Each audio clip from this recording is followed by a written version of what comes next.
Okay, everybody's in listen only. Great. And you are the presenter. But over here, all I know it says changed presenter is in dark gray. Right. Well, just click on the sharing again and see if you can show. But we have the same thing again. Now it pops up. Go to webinar. Would like to capture this computer screen. Yes. It doesn't have yes. It says open system preference is what it says. It has open system preference or deny. That's all it has. Open system preference. Okay, I do that. Now you're going to get, okay, here we go. Security and privacy at the top. It says general firewall, and privacy. And then there's a thing down here that says go to meeting. Several apps are shown to record your contents of your screen while using other apps. What? Shannon said you need to disable your firewall somehow. Well, that's really nice to know now. So. Okay. So I'll click on firewall and disable. I don't know. Computer's firewall is currently off. It is off. All income connections to this computer are allowed. So it says fine. Do I want to turn on the firewall? No, I don't think so. I don't know. No. I don't know. Well, I don't either, but I'm not happy either. Anyway, why don't I have Shannon give you access to my Dropbox and you handle that. It can't make me the presenter for some reason, and I have locations agent. Because I went back and forth with Shannon So this yesterday. Go to webinar. Would like to capture this computer screen. I could go to another computer. How about that? We'll try. What? Let's try it. So I should try that. A different computer. Yeah. What? I don't know how to get my presentation down onto that computer, but let's try it. I'll try anything just to try to pull out something here. I'm okay. I'm just not familiar with this whole thing. Here, I go down here to Outlook. Right.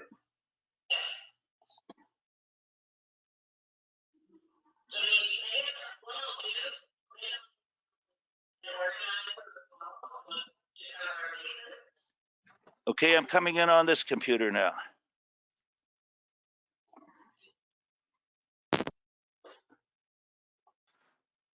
Go to webinar, site is trying to open. Go to meeting. The site is trying to open, is what it says. Cancel, I guess. I don't know. Can you see the PowerPoint now, John? On the screen? Say it again. Can you, on your screen, can you see the PowerPoint? Yes. Okay. If we need to, I can now just, what? If you want, I can just. I don't want, but it's something we can do something. Let's do it. We're ready to go, aren't we? Yeah. Not good, folks. Not good. All right. Can you push the screen forward, John, by chance? I don't know what you mean, push the screen forward. Well, go to the next slide. I haven't clicked on it yet. I've got all this stuff in front of me. I have to get rid of this other stuff here. And I'm going to deny. And so this thing here, I'm going to click on it first. No, I can't make it move.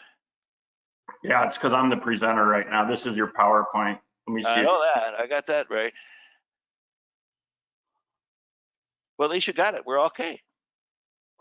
You just have to prompt me for when we're ready to go. Each slide. Well, each slide, I'm going to tell you to advance. Yeah, that's fine. I mean, that's what we got to do. Yeah, it'll work. So, all right. Well, I think we're.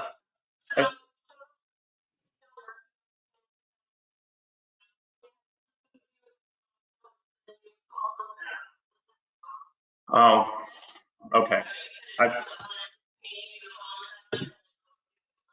Okay. All right. I need this. Okay. All right. Let me jump. I've got people on. I'm live. Good. Yeah. Okay. All right. Thank you. Morning, everybody. I just working through some technical glitches here on our side. We updated our phone system, and per our director of marketing says it's caused some glitches. But to get started here, I'm going to give us about another 2 minutes, so if everybody can hang on. Just from a housekeeping standpoint today, if you have questions, you will see a dialog box. And if you can actually ask there, and I will actually stop during the presentation for John, for Dr. Remmers, and we'll address those questions as we go. We want to make it as interactive as possible for everybody. So we want to kind of keep it rolling that way versus holding them to the end. And then at the end, we'll have a Q&A session also too. So appreciate everybody for jumping on. I'm going to give it about another 2 minutes. Our IT on the backside is trying to work on it also, and I actually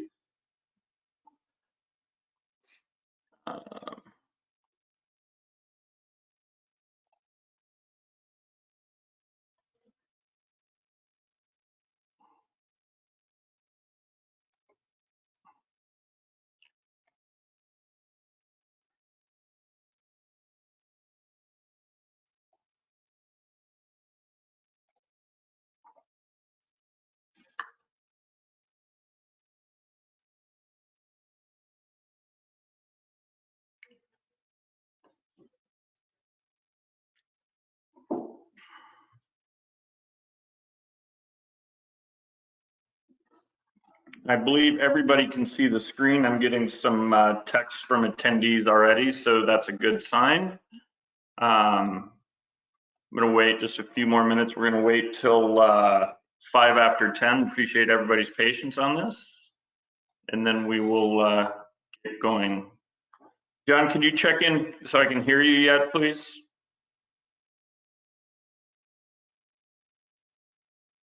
John, are you available there?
John, I think you can hear me. I think you are self-muted. Can you see if you can unmute yourself by chance, please?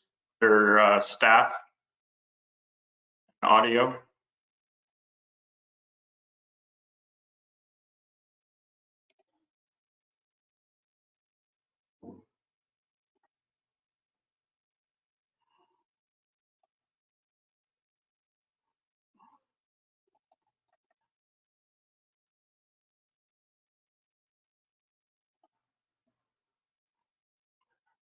John, can you hear me? I'm unmuted.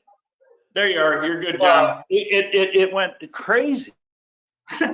Technology. So, all right, everybody. All right. Well, we're 5 after. I wanted to get started here. Just to restate again that during the webinar with Dr. Remmers, if you have questions, please feel free to go into the dialog box it has a question sign, and we will address those as we go along in the presentation. So again, want to say thank you.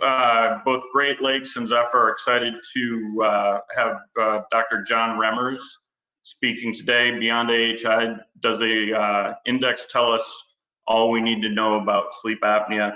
I guess also to start that, happy World Sleep Day. So it's pretty appropriate that we have Dr. Remmers on today during National World Sleep Day. So a little bit on Dr. Remmers. He's an authority in the field of sleep for the past, his career, pretty much.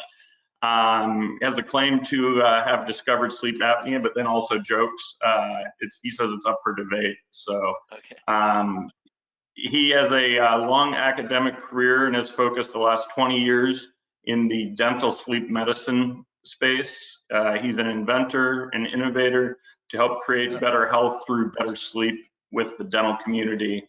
I can call him a friend and mentor, and I think several people on this call can. And for those that don't right now, I challenge you to reach out to him. He's a great resource and asset, and knowledge beyond belief in the dental realm. So on top of that, again, thanks Great Lakes and for having us co-host this meeting today.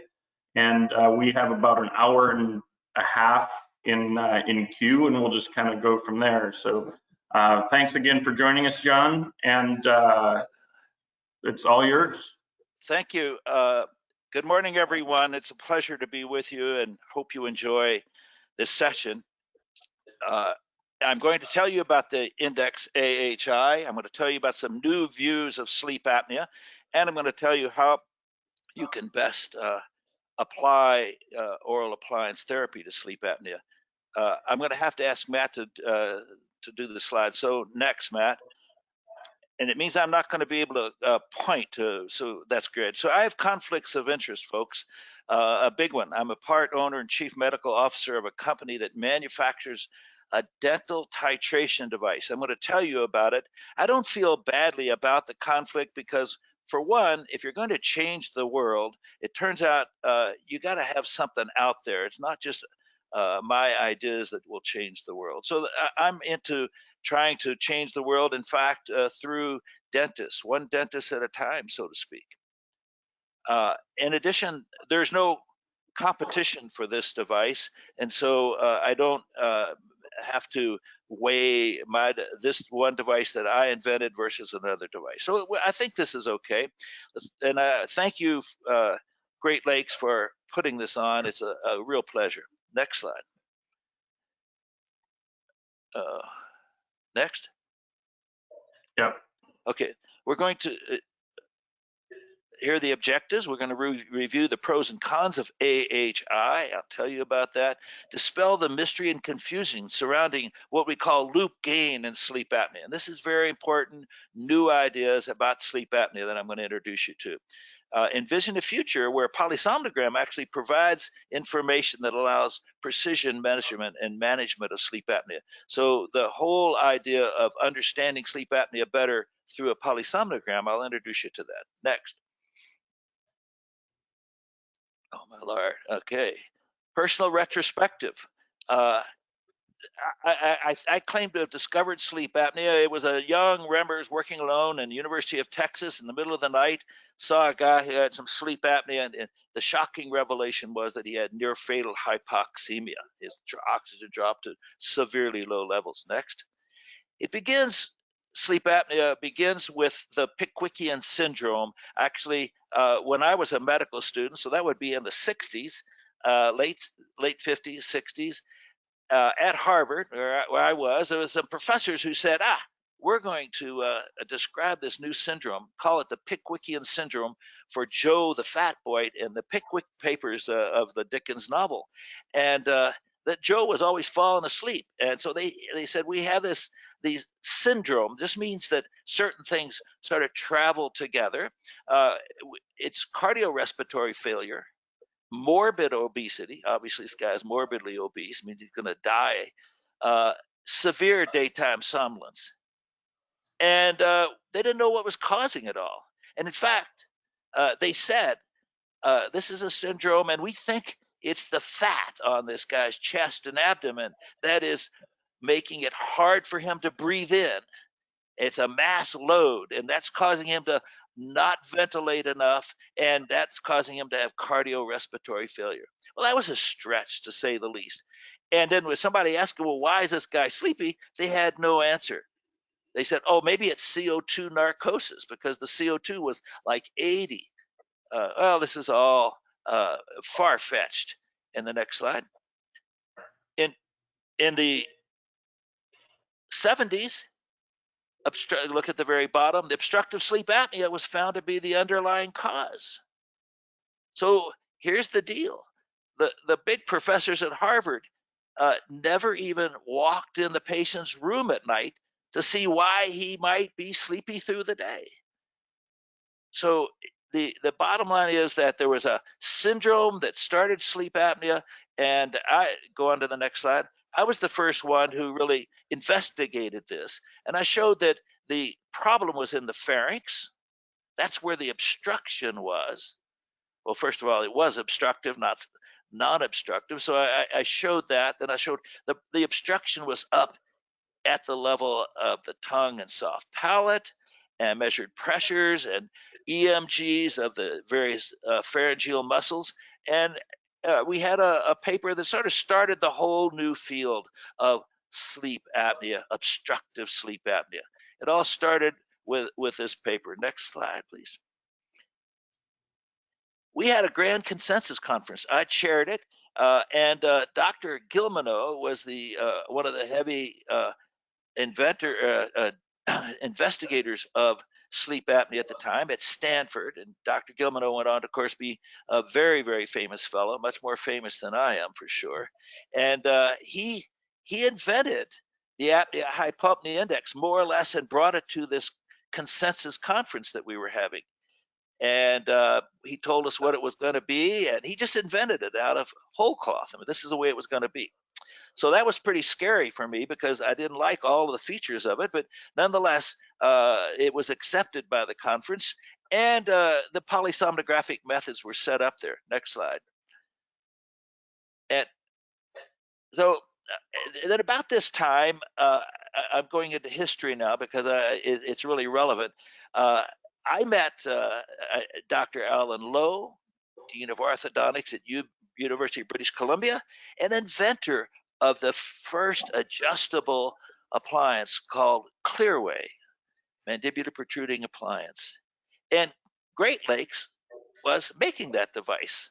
And so I got tight with Great Lakes through Alan, and I met a lady named Christina LaJoy. And if you ever have the chance, sit down and have a martini or a coffee with Christina. She's the primary salesperson related to sleep from Great Lakes. And Christina and I, over the almost 25 years since our first connection through Allen and Great Lakes, we've taught together at Pankey and Spear and many other conferences on dental sleep medicine.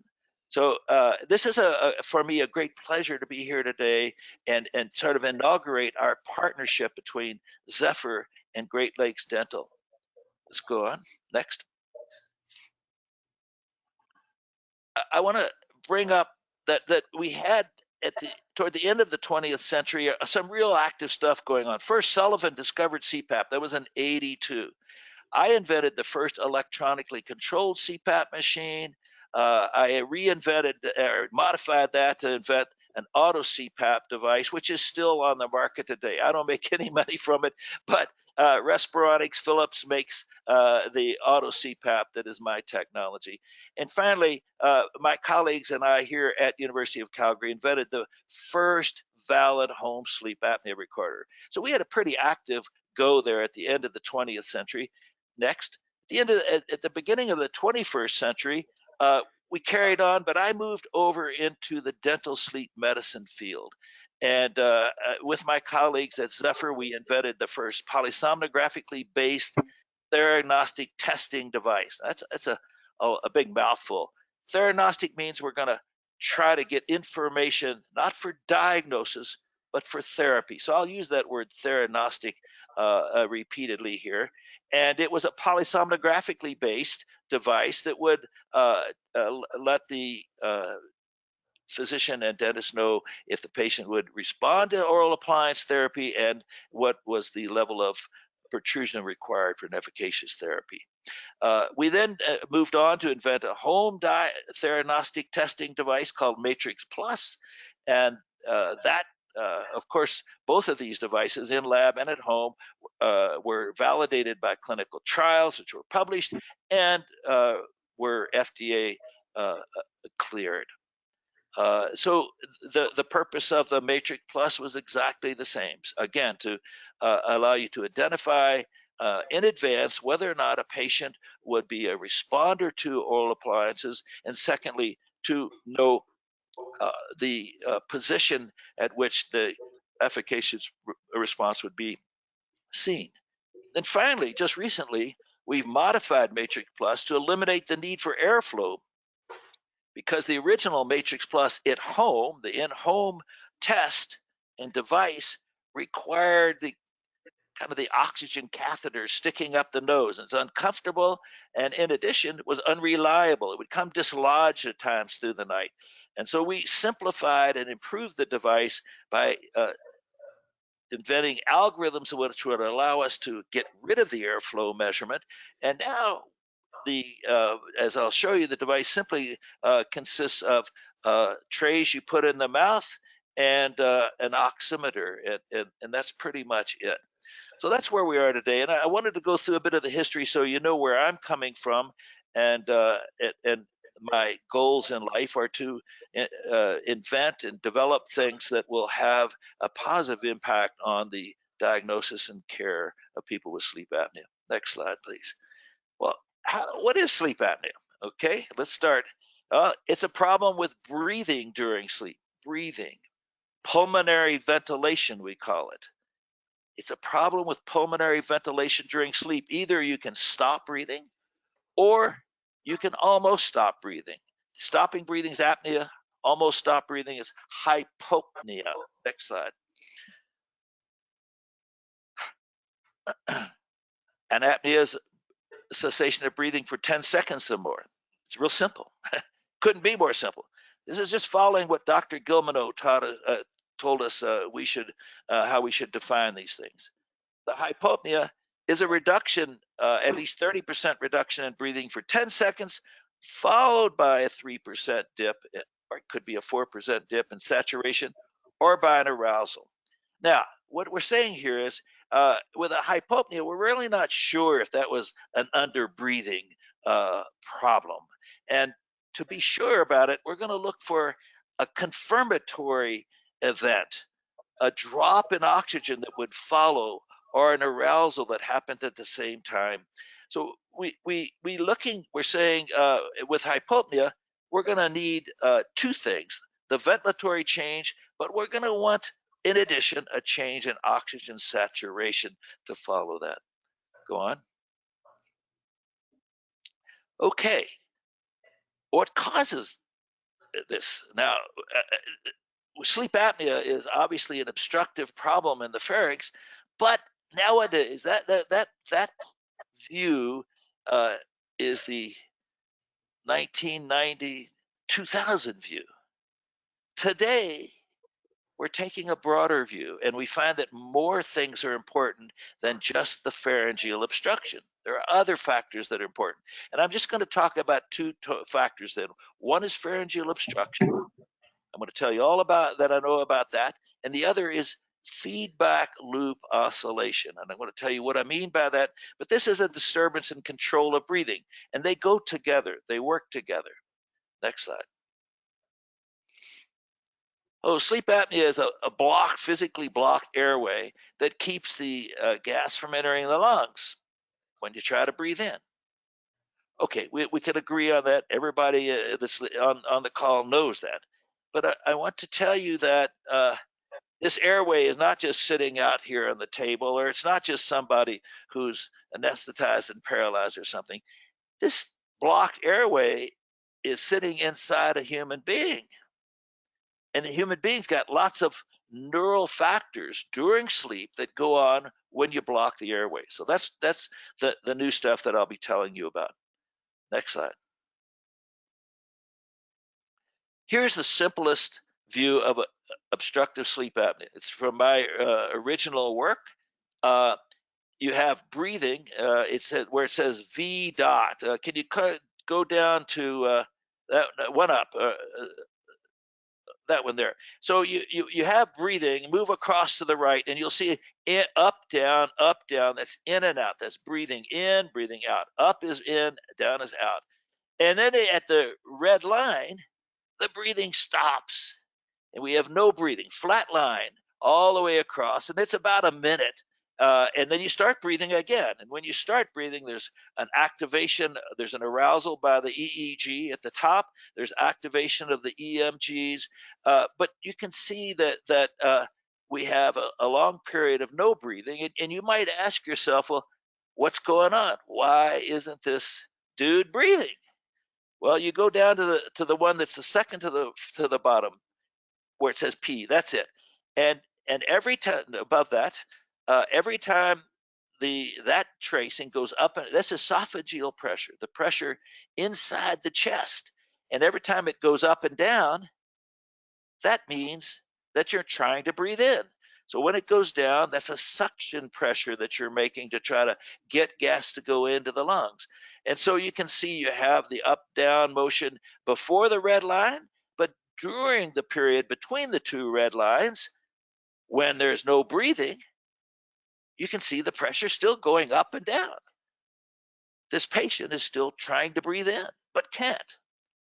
Until finally, at the end, the airway opens and now the patient can breathe. So this is the definition of obstructive sleep apnea. We often, instead of measuring esophageal pressure, we measure movement of the rib cage and abdomen, but it's exactly the same. Each movement of the rib cage and abdomen is an effort to breathe in.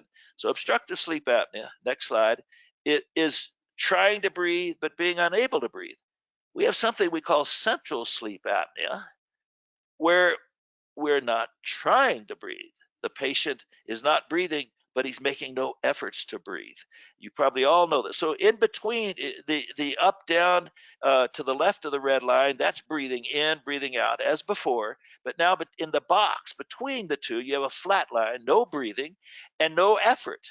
So there's no movement of the abdomen and the chest. So we can say, aha, that would be central sleep apnea, central for the central nervous system. I mean, there's something wrong up here in the central nervous system. Well, not quite.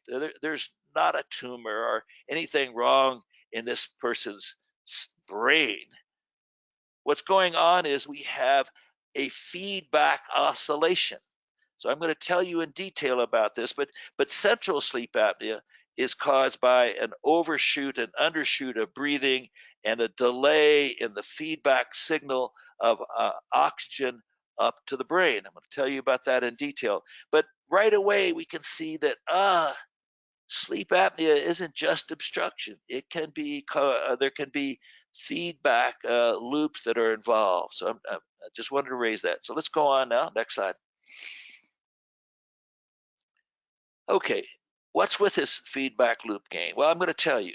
Breathing is regulated by a control system, and it measures the carbon dioxide and oxygen of the arterial blood in a receptor up in the carotid artery. It tells the brain whether the oxygen is too high or too low, and the brain adjusts the breathing accordingly. So it's regulating, of course. Breathing is intended to eliminate carbon dioxide and supply oxygen to the arterial blood, and this receptor for oxygen and carbon dioxide up in the neck, it in fact is checking up and finding out whether or not the controller of breathing is doing a good job. Sleep apnea or oral appliance therapy, both of these can increase the sensitivity of this feedback loop, and that can cause problems, as you'll see. Next slide. Okay, we have, as you've seen, obstructive and central sleep apnea. Obstructive caused by pharyngeal narrowing, but feedback loop is important. And central sleep apnea is principally a feedback loop problem, but pharyngeal narrowing can be important. So they share causal mechanisms. Next slide. Okay, I'm going to now stop here for a minute and turn to AHI, because these things that I've just started you on are going to be important in the AHI. So what did Dr. Gilmano want us to do? He said, let's count up all the interruptions in breathing. And that sounds reasonable. Look, sleep apnea is a breathing problem. And you have transient events or transient periods where something happens. You stop breathing or you almost stop breathing. You've seen it. We just showed it to you. So we just count them all up that happen through the night and take the total, divide it by time. That's the second bullet there. And that gives you the apnea hypopnea index. And so that sounded reasonable, actually, when Christian proposed it. And it's a way to talk about sleep apnea. It doesn't say how bad any apnea was or how long any particular hypopnea was, but it did say, hey, this is some kind of quantitation of how much disturbance of pulmonary ventilation during sleep there is. So it sounded simple. So that's the apnea hypopnea index. That's where it came from. Next slide. But Dr. Einstein said it. Not everything that counts counts. So you can count up something and it just tells you how frequently something happened, but it may not be important. That's what Dr. Einstein was getting at. And Christian, he called this his great mistake. I'm not knocking Christian at all. Dr. Gilmano said that he thought AHI would predict pretty much everything. And I say it turns out it predicts almost nothing except maybe reimbursement. It certainly predicts that. Uh, but the idea that we could talk about how severe sleep apnea is from the number from the AHI, this index, is a problem. Now, next slide. I'm going to come back to why Dr. Gilmano loved the AHI so much, but first, let me just add in a little bit more. The definition of AHI is the first bullet. I've already told you that. We can have something called an oxygen desaturation index. Essentially, we're looking at how many times per hour there's a dip in saturation of oxygen that goes below 3% or 4% from a baseline. So these are dips in saturation. They're caused by a problem with pulmonary ventilation, apnea or hypopnea, but it's a somewhat different index. And I will tell you a little bit about why I like it better in certain indications, but at least it gets into something that the body cares about, namely the oxygen in the blood. We have for the AHI the upper limit of normal of 5, and that comes from prospective studies, epidemiological studies, in which people with sleep apnea are followed, and we look at what level of AHI or ODI do we start to see a risk for cardiovascular disease. And the Sleep Heart Health Study from the NIH indicates it could be 5 or 10. I like 10 because I'm a more liberal guy. And so for me, the definition of sleep apnea ought to be AHI greater than 10, because that's when the cardiovascular diseases start being apparent in patients. But that's not what's generally accepted. It's an AHI 5, and we got to that, I think, through a lot of lobbying and pressure from the Cpap manufacturers. They wanted more people to be diagnosed, and that would mean more sale of CPAPs, maybe. So anyway, 5 or 10. 5 is the standard, and if you're talking to me, I'm going to say that's too stringent. I like an AHI or ODI of 10. Next slide. So we have the stratification or classification of severity. Mild obstructive sleep apnea, AHI 5 to 10, moderate 15 to 30, severe greater than 30. So again, sounds great, Dr. Gilmano. He set this all up for us, and you know, why not? It seems reasonable to me, and so this is the way we talk about it. So I'm not trying to change and influence you to think that you shouldn't use an AHI to describe the severity of disease. This is the way we talk about things. But I'm going to let you know that there's more to it than you probably think. Next slide. Really, what determines the AHI? And on the one hand, it's the collapsibility of the pharynx, and the other hand, it's the chemoreceptive loop gain. So these are two separate factors. And next slide. And let's talk about the loop gain. We have up in the medulla, I can't point to it there, but the base of the brain, that's it, just above, we have the controller there that, that it's a pacemaker for breathing in. It says breathe in, breathe in, breathe in. That's the controller.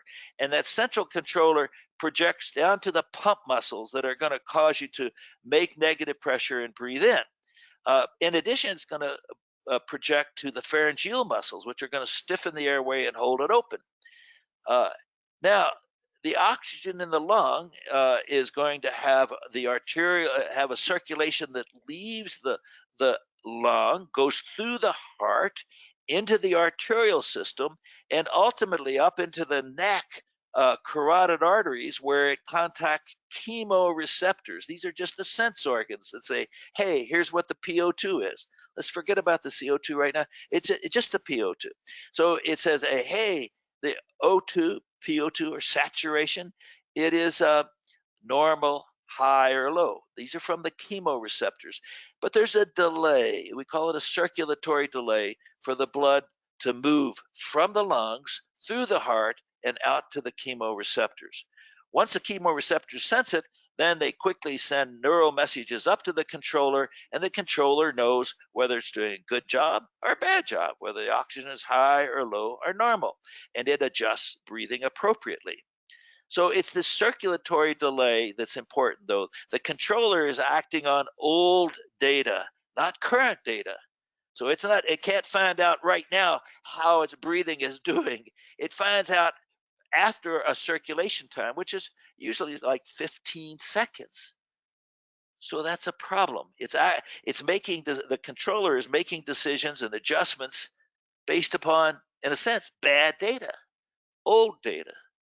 And so we can have a feedback oscillation that occurs because of the circulatory delay. It's classic, and any negative feedback system with a circulatory delay has the potential for feedback oscillation, and it appears when the sensitivity to the oxygen fall and oxygen rise gets excessive. Then the system will start to oscillate. Next slide. This is my idea of a loop gain of a apnea, and I want to show you how the high loop gain, by that I mean increased sensitivity of the feedback loop, works. At the beginning, we have normal breathing, and then you can see that the normal breathing starts down. That's right there. It starts down, and these carry over, move over to the last two breaths there. Now, see, they're less, and because I'm showing you here the oxygen that is actually being sensed by the brain. So the chemoreceptor oxygen, and you can see the airflow goes down, the ventilation goes down, but the brain can't find out about that until a delay, and move over to the right there where it starts down. So that's it right there. Now the brain can find out that the oxygen is going down, but the patient's already asleep, and it isn't until out here that the oxygen gets low enough to ring the alarm clock for that patient. And the patient arouses, takes a few deep breaths, big deep breaths, shoots the oxygen up. You can see the oxygen now goes flying up and exceeds what it ought to be because the oxygen got so low. The high loop gain controller says, "Oh, we got to breathe a lot," and the result of that is 15 seconds later, the oxygen in the arterial blood overshoots, And that in turn means that the breathing will go down again, and in particular, that the activity of the pharyngeal muscles that are holding the airway open is reduced profoundly. So the pharynx then once again closes. Out here where it says overshoot is where I want to be, to the right. So this is a little difficult to explain without controlling the cursor, but I want you just to know that it's this delay that's causing the overshoot and undershoot that is, of course, what's driving central sleep apnea, but it's active in obstructive sleep apnea, because if you look, this overshoot is going to cause the next apnea.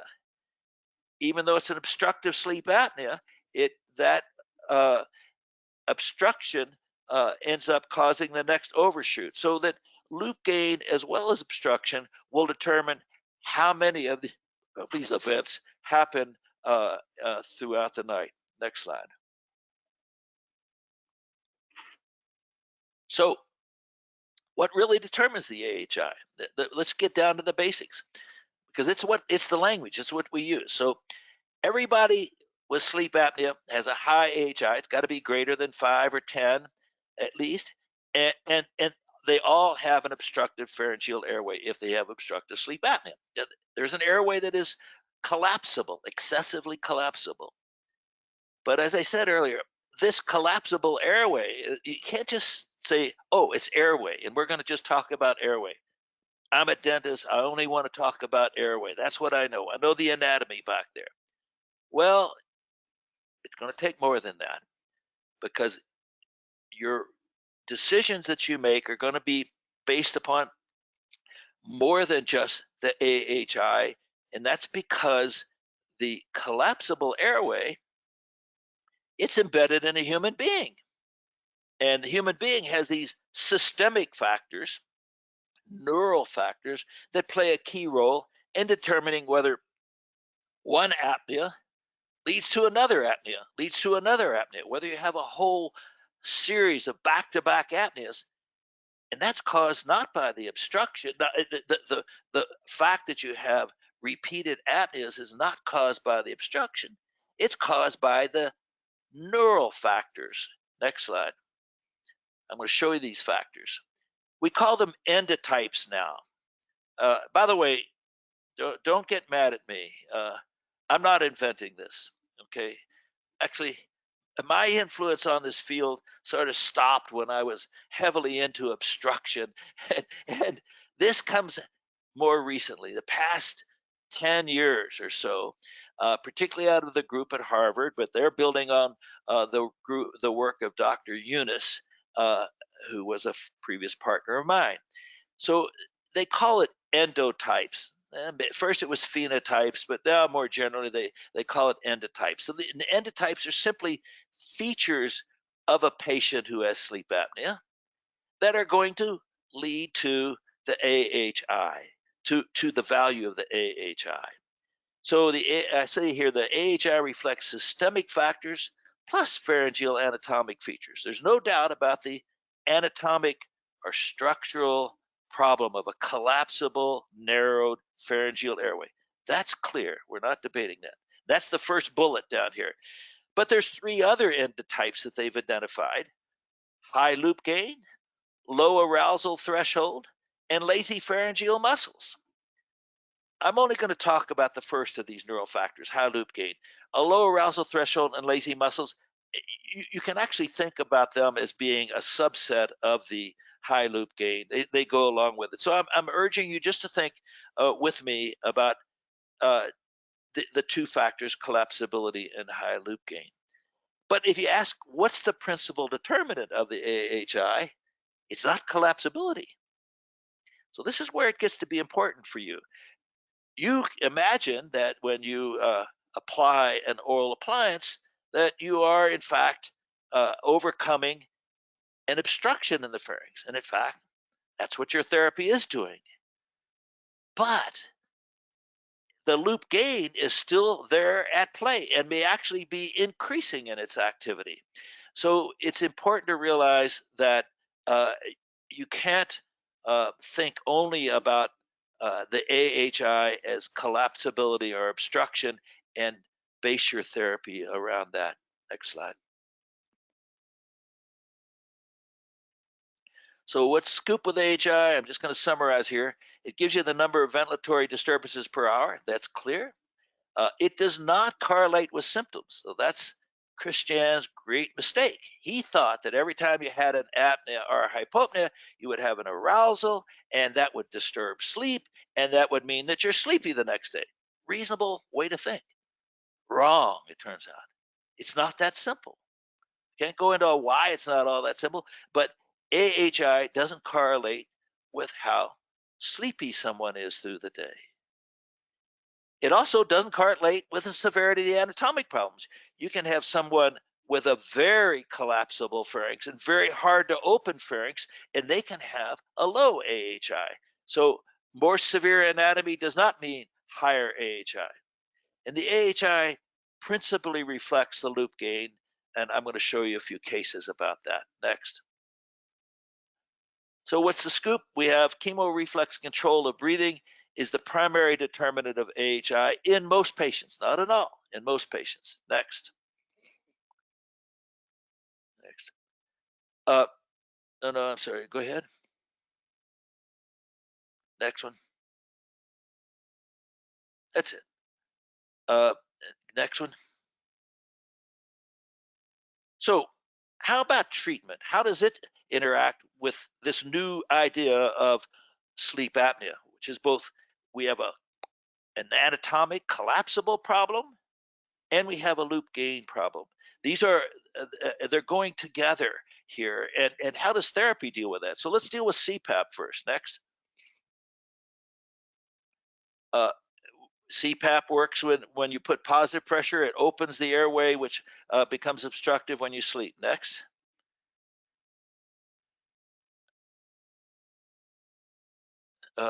It will open the pharyngeal airway very well, but Cpap has this wonderful feature of increasing the lung volume as well. So if you pressurize the upper airway, the lower airway and the volume of the lung goes up. So you now have an increase in the volume of the lung, and for reasons that I can't go into in detail, that will actually decrease the loop gain. It stabilizes the system. So that's great. Next slide. So it has these magical effects. Cpap eliminates the obstruction, always does that, but it doesn't allow the system to oscillate either because you have a higher lung volume and that decreases the loop gain. Next. Oral appliances are, when in doubt, pressurize the snout. You know that's how us physicians feel. I don't feel that way, but that's the way physicians feel. Next. How does oral appliances work? Well, the oral appliances is going to protrude the mandible, and that's going to pull the base of the tongue forward. It's going to, through the geniohyoid muscle, pull the hyoid forward, and other features are going to open the airway. So it's going to overcome the anatomic problem, but unlike Cpap, it doesn't increase the lung volume. So we don't have this magical effect of decreasing loop gain. In fact, the therapy itself will increase loop gain because it's stretching the muscles that are important in opening the airway. You can see the geniohyoid here and the genioglossus. They're both going to be lengthened. And when you lengthen a muscle, you get more force developed when it gets activated. Next slide.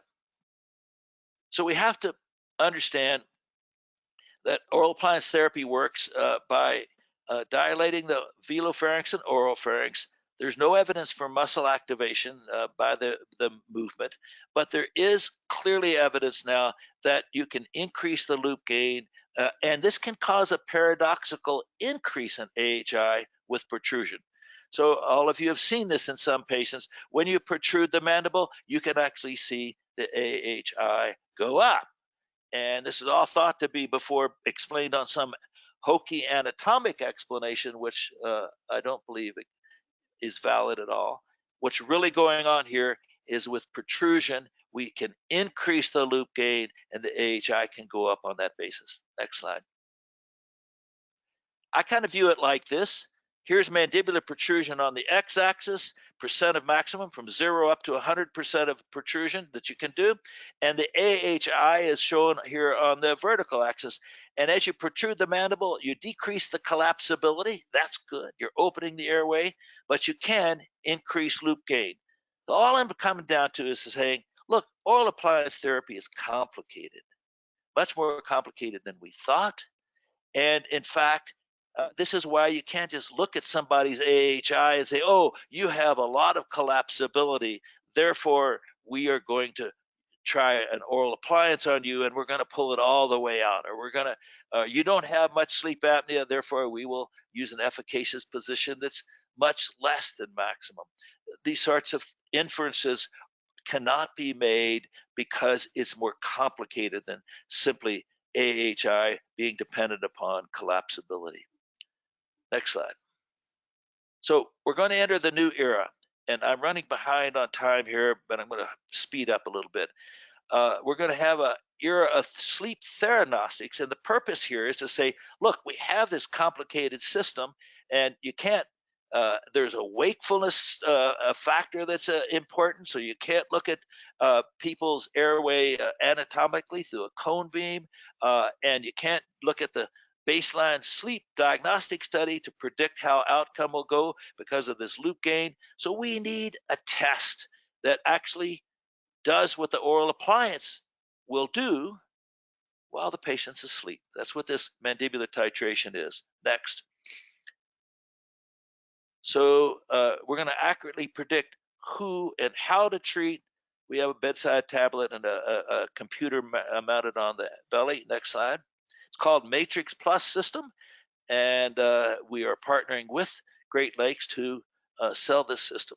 So it's called a sleep theranostics device, and it will predict the response to therapeutic custom oral appliance, and it will provide data that lets you know how much protrusion is required. And this is very important. Obviously, you can over protrude and actually have more negative results. It consists of, at the bottom left, temporary trays that are built by the dentist and inserted into the mouth. Those trays are connected by brackets to a mandibular protruder. That's a positioner. The mandibular positioner has a little motor in there, and you can, the mandible will be moved in and out throughout the night in response to respiratory disturbances. Next slide. And I will only just say that if I'd talked to you a year ago, I would have shown the same slide, but it would have the flow catheters up in the patient's nose. They're gone now. So we can do the whole job, actually maybe better than before, because we don't have disturbances of the patient caused by the catheters and by a failure of the airflow to be recorded properly. So it is an improvement, and really all we have now is a mandibular positioner and an oximeter. It's real simple, and it's very simple for the patient to use. Next slide. We're going to do 3 nights, 2 nights usually, and occasionally a 3rd night. First night will be dynamic movements of the mandible in and out all night long. We've shown that these movements, which are very small, 0.2 millimeters, do not cause arousals. That's been clearly shown.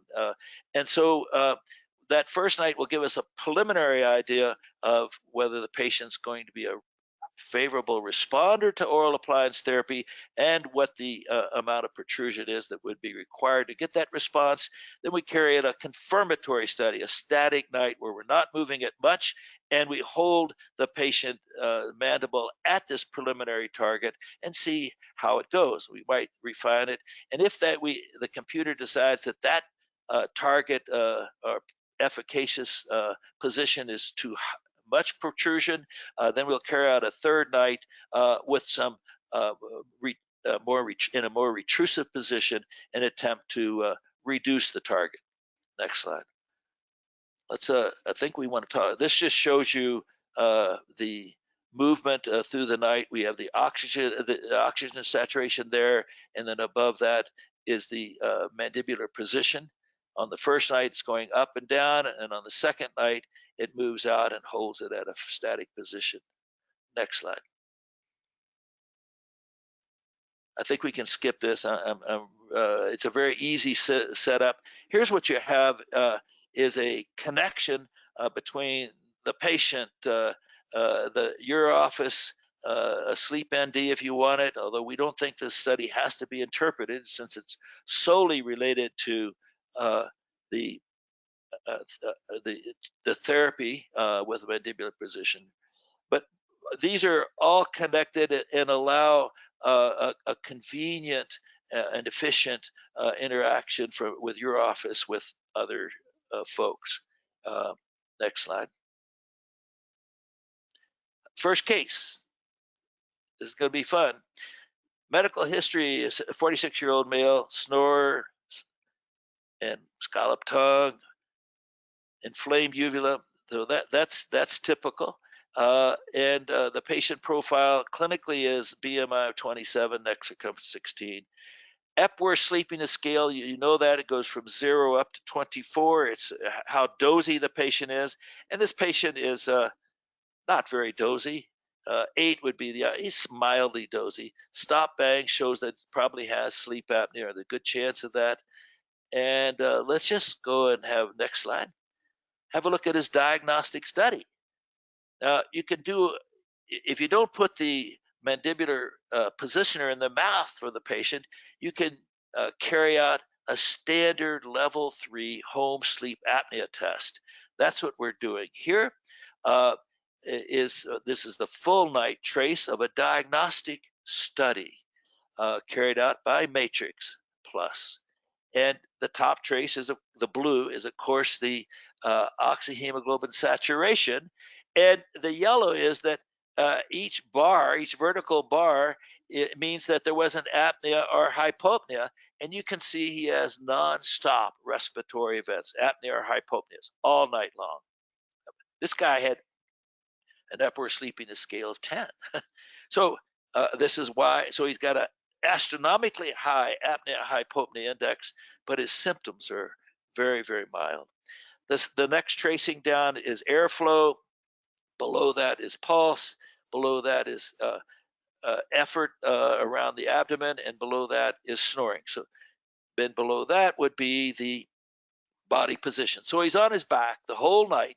That's an important clue. He's on his back, and bear in mind he's got severe sleep apnea, as bad as you can get by the apnea hypopnea index. And you wouldn't have suspected that at all by seeing him clinically. Next slide. So he has an AHI of 106. Obviously, he has severe sleep apnea, and so we set him up for an oral appliance with a temporary Matrix Plus trays to do a theranostic study. The habitual bite was minus 0.8. This is the usual George gauge with edge to edge being 0. So minus 8 for habitual bite, and maximum protrusive position was 6.5. So now we're going to go on and do the first night of the Matrix Plus test. And here's the full night display. At the top is the mandibular position. It's moving in and out, up and down all night long. And it's doing that in relation to events that are determined. The actual apneas and hypopneas are shown below as the gold bars. But this intelligent computer is using more than just the usual apneas and hypopneas to drive the mandible up and down. So this was in a previous device here. So airflow is being recorded. We don't record that anymore because it's not necessary, but it was recorded before. Anyway, that's the first night on this gentleman. It was a beautiful study, and you can see that he didn't have many respiratory events. He had back-to-back nonstop respiratory events before, and with nothing in the mouth, diagnostic study. Now he's still on his back. You see the purple bar at the bottom, still on his back, but in this first night of the theranostic study, whoa, it's looking good. Let's go on to the next one now. So the computer says, we think we have a winner here, and with protrusion at about 50%. So the lower dashed line gives you the habitual bite, the upper dashed line gives you the maximum, and where about the computer says the efficacious position will be about halfway along, about 50% along. And sure enough, if you look down below that, you can see that there aren't many gold bars that this patient, so the O2 saturation trace above that trace shows that things are in pretty good control. There's not much in the way of sleep apnea, meaning we don't have many gold bars. And so it moves out again at the very end. But this is a very encouraging second night study. Remember, this gentleman has an AHI of 106, I believe. Now let's go to the next slide where we're going to get our report. This all gets automatically analyzed and shown to you. Where it says responder there, that tells you that your patient is going to have a beautiful response to custom oral appliance therapy. It tells you that this patient will experience a favorable response therapeutically. And that's also shown by the colored bar here at the bottom. You can see it's the study result is far over to the right, to the left. I mean, that says that you have a very certain good responder. If he was far over to the right in the red, we'd say not a good candidate for oral appliance therapy. And below that, you see the target is at 3.2 millimeters. That's about 50% of the way along between habitual and maximum. And so, great. You get this result back again in a patient with extremely severe sleep apnea, and you say, "Whoa, well that's interesting. I think I'll go ahead and put a custom oral appliance to this fellow, and I'm going to do the bite registration to 50%, and I'm going to set the oral appliance up in the patient's mouth at 50% protrusion. Then I'm going to do a follow-up study, of course, and we did all that. Next. This is now the follow-up study with the patient oral appliance in the mouth set at 50% of full protrusion.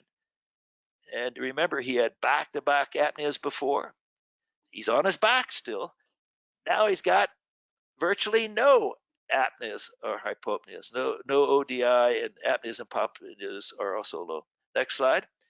So that's a great response, and the analysis of the data showed the following. I'll remind you that his baseline AHI was 107. The outcome AHI was 1.7. What's going on here? We have very severe sleep apnea. Why is he responding to oral appliances so beautifully? Well, it's because we have a problem not with just collapsibility, but also with loop gain in this fellow. And his back-to-back apneas are caused by the high loop gain. And if we protrude him out to maximum, we're going to have no beneficial response at all. But if we protrude this gentleman to 50% of maximum, we have a lovely response. His outcome AHI, in other words, AHI on the outcome study with the oral appliance in the mouth was wonderful. We cured him. So that's a case that I think it would be a very great interest and shows just how important, just how, in a sense, misleading the AHI can be if you take the attitude that I had 20, 30 years ago, that the AHI was telling me about obstruction and telling me about collapsibility and how narrow the airway was. No. That's my point here tonight, is that it tells you about much more really about the loop gain. But it certainly doesn't tell you whether or not your patient's going to be a favorable responder to oral appliance therapy. Another case coming up here. Next slide. This is a 57-year-old male, similar kind of symptoms as we had before, BMI 29, a little heavier, but the ESS, the Epworth Sleepiness Scale, now is 19 out of 24. Remember, the previous guy was 10 out of 24. So that's important. So we now have a sleepy person. Okay, so we're going to say, aha, this guy's going to have sleep apnea. Next slide. He does have sleep apnea. This is the diagnostic study done with Matrix Plus.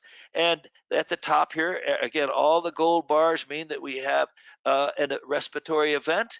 And you can see scattered throughout the night respiratory events. They often occur in clusters, but that's fine. And we could go on to the next slide, which gives the analysis of that data. So it tells us about this patient, and he has a diagnosis of moderate OSA. The AHI is 24. Okay, right in the middle.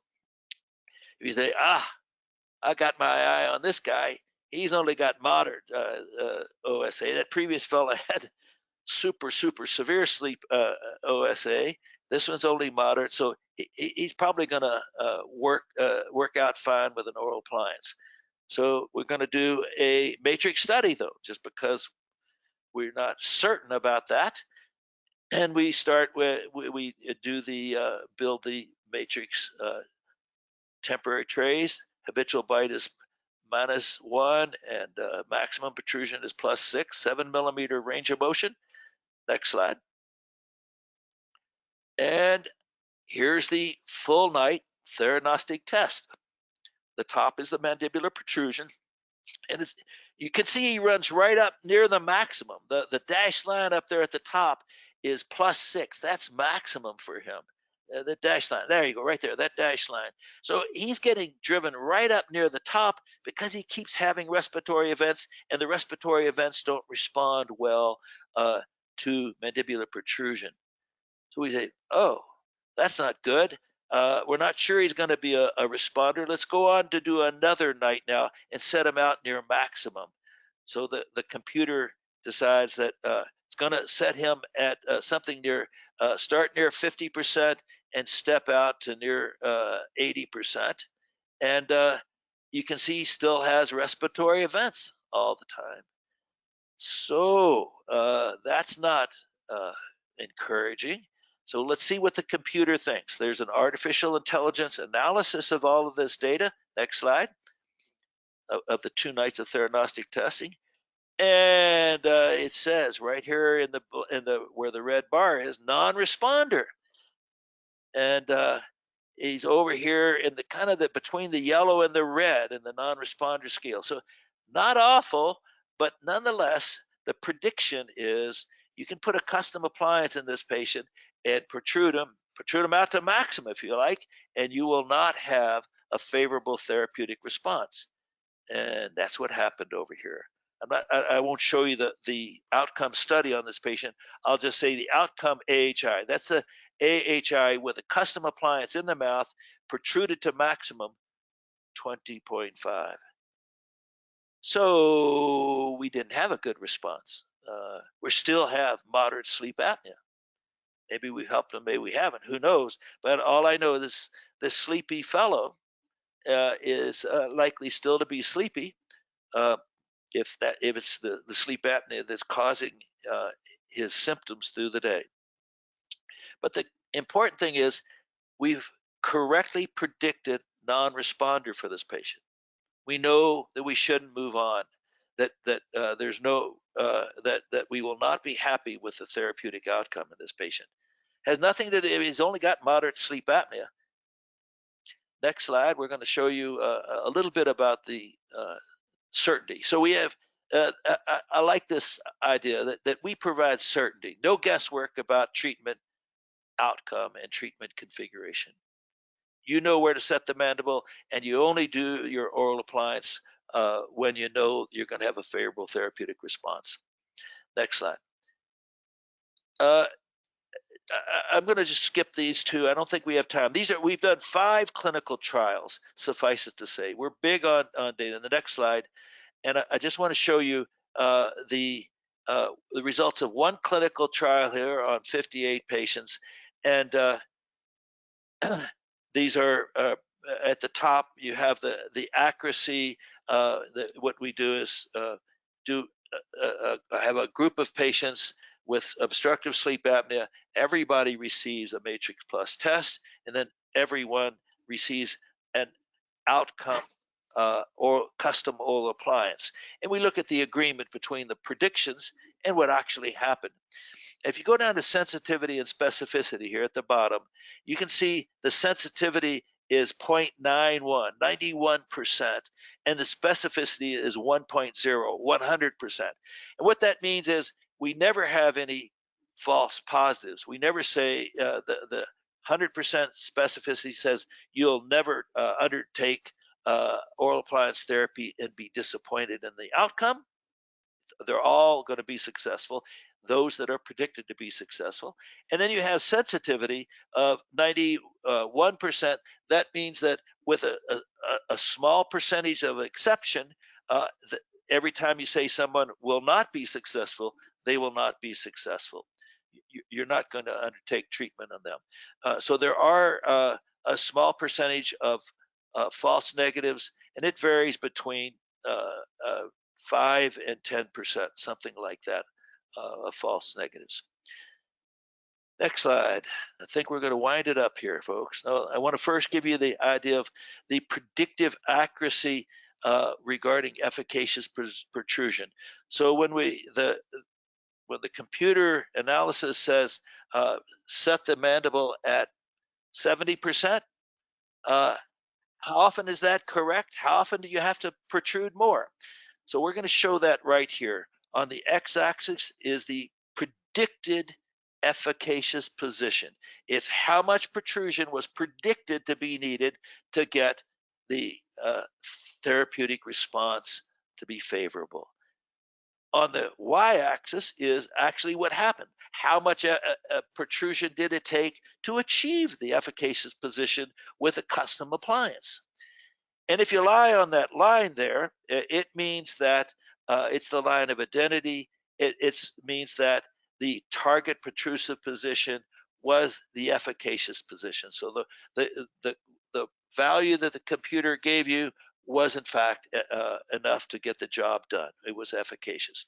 And 86% of people lie on this line. 14% require more protrusion, slightly more or substantially more protrusion. So these are nothing's perfect, but in 14% of people, you might need a bit more protrusion to get an efficacious response. Next slide. A interesting feature is that if you do the management of the therapy this way, you can place the patient at the efficacious position immediately without any habituation, without any progressive movement of the mandible out towards an efficacious target. So if the target is less than 80%, everybody in our studies, again, we've done 5 studies, everybody goes right to the target.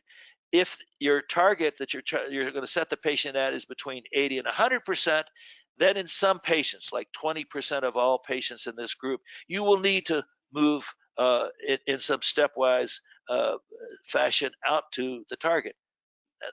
80% of the time, you go right to the target. So in the overwhelming number of people, considering all patients that we've studied, it's amazing that you can set the patient to a target position without difficulty with one visit.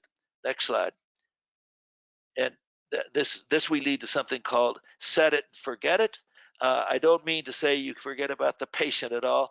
I mean that you can build your appliance, bite registration and construction of the appliance at the target that's given by Matrix Plus, and 75% of the time you don't have to do anything but put that in the mouth of the patient. It takes one visit. Clearly you want to do outcome studies. Clearly you want to follow the patient. But in terms of getting that therapy done, it's done in one visit, and in in about 15%, you will require 2, 3, or 4 visits. You can contrast that with what is normally done at the present time. Somebody guesses at that the patient's going to be a responder. They don't know that in advance, and at 50 to 25% of the time, the patient will not be a responder. Then, in addition, the traditional method has no way of informing the therapist where to set the mandible. No way. You don't know how to configure the therapy. Literally, there is no method that's been validated. Everybody's got their little hobby, the way they do it.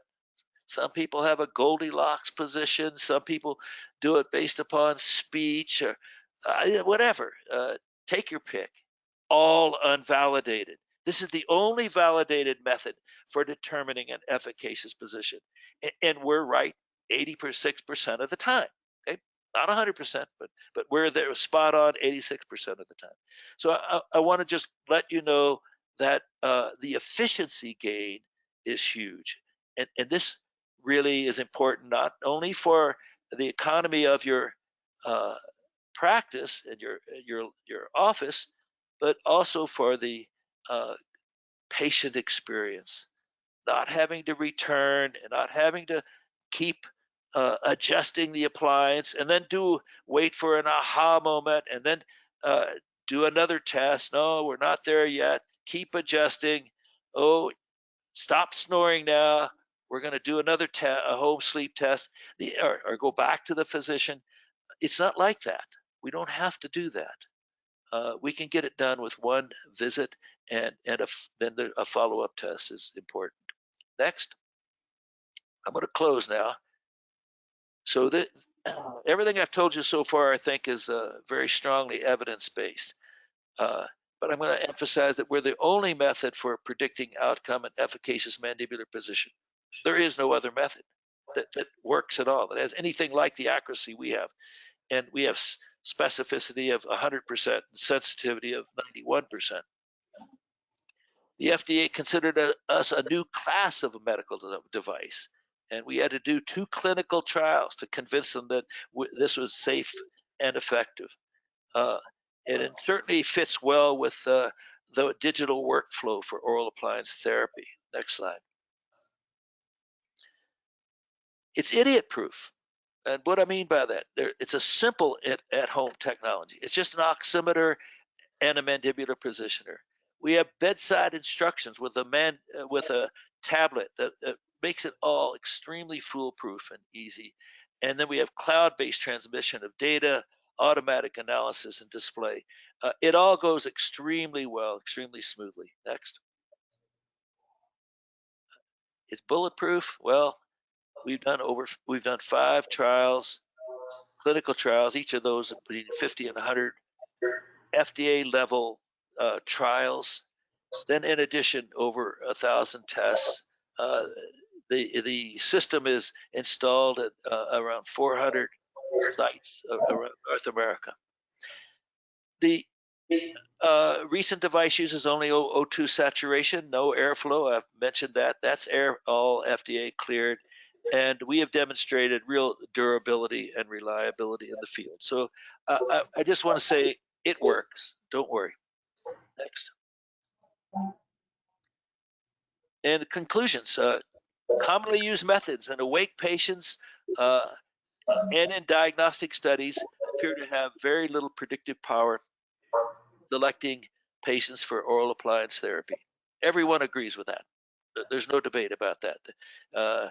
Second, oral appliance titration studies during sleep have strong predictive accuracy in predicting outcome and an efficacious mandibular position.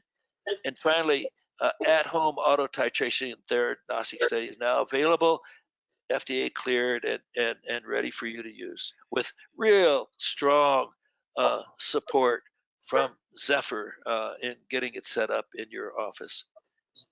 That's all I have. It's over to you, Matt, and went over a little bit here. Thanks everybody for joining. I know Great Lakes and Zephyr, we're thrilled to have Dr. Remmers on this call this morning. We appreciate everybody for attending also and your time on a Friday morning. In closing for this, also due to the webinar going on, Zephyr is willing, with Great Lakes as a partner for this, there's a $1,000 manufacturer's rebate off of the pricing currently. That will be a rebate directly from Zephyr Sleep.